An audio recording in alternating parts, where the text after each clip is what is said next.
ओम शांति। आज की वीडियोस में हम अव्यक्त वाणी पे चर्चा करेंगे। बाप दादा की नेक्स्ट अव्यक्त वाणी है 15/9/1969 की अव्यक्त वाणी है। याद के आधार पर यादगार। यहाँ पे बाबा ने हेडलाइन बताई है, याद के आधार पर यादगार क्या क्या होते हैं। तो आइए सुनते हैं हम। आवाज़ से परे जाना है व आप बाप को भी आवाज़ में लाना है। आप सब आवाज़ से परे जा रहे हो और बाप दादा को फिर आवाज़ में ला रहे हो।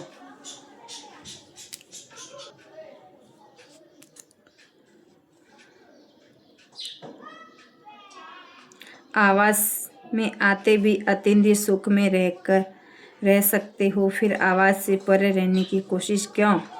अगर आवाज़ से परे निराकार रूप में स्थित हो फिर साकार में आएंगे तो फिर औरों को भी तो उस अवस्था में ला सकेंगे।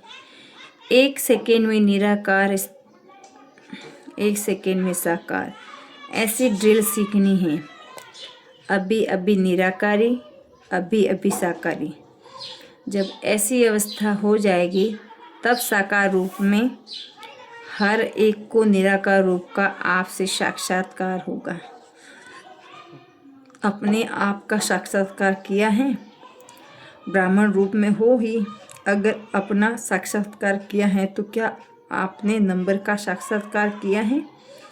और अगर कोई भी आपका रूप है जिसका साक्षात्कार किया है, अपने असली रूप को भूल गए हैं। वर्तमान समय आप किसी रूप से युक्ति युक्त सर्विस कर सकते हैं। जगत माता, आज तो विशेष माताओं का प्रोग्राम ही है ना। रहना माता के रूप में है, सिर्फ जगत माता बनना है। माता बिना पालन नहीं कर सकते, माता बिना पालना नहीं कर सकते। आज माताओं को किस लिए बुलाया है? वर्षे के अधिकारी बन चुकी हो कि बनना है, वारिस बन चुकी हो कि बनने आए हो। वारिस हैं तो वर्षा है ही कि वारिस बनी हो अगर, मगर वर्षा नहीं मिला। वर्षे के हकदार तो बन ही चुके हो। अब किस कार्य के लिए आई हो? बाप दादा ने जरूर किसी विशेष कार्य के लिए बुलाया होगा। अपनी स्टडी तो अपने सेवा केंद्र पर भी करते हो, कोर्स भी पूरा कर चुके हो, मुख्य ज्ञान की पढ़ाई का भी पता पड़ गया है। बाकी क्या रह गया है?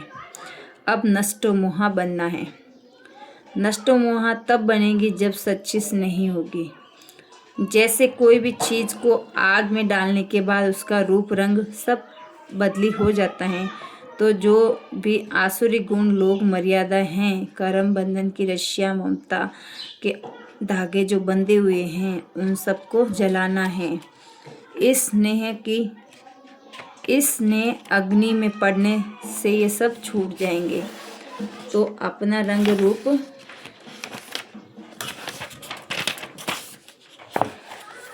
रंग रूप सब बदलना है। इसी लगन की अग्नि में पड़कर परिवर्तन लाने के लिए तैयार हो। जो चीज़ जल जाती हैं वो फिर ख़त्म हो जाती हैं, देखने में नहीं आती। ऐसे अपने को परिवर्तन में लाने की हिम्मत करनी है। आप सबकी यादगार अब तक भी कायम है। आपकी यादगार का आधार किस बात पर है? जितनी जितनी याद उतनी सबकी यादगार बनी हुई है, अब तक भी कायम है। आपकी याद के आधार पर आप सबकी यादगार बनी हुई है। अगर याद कम है तो यादगार भी ऐसी ही होगा।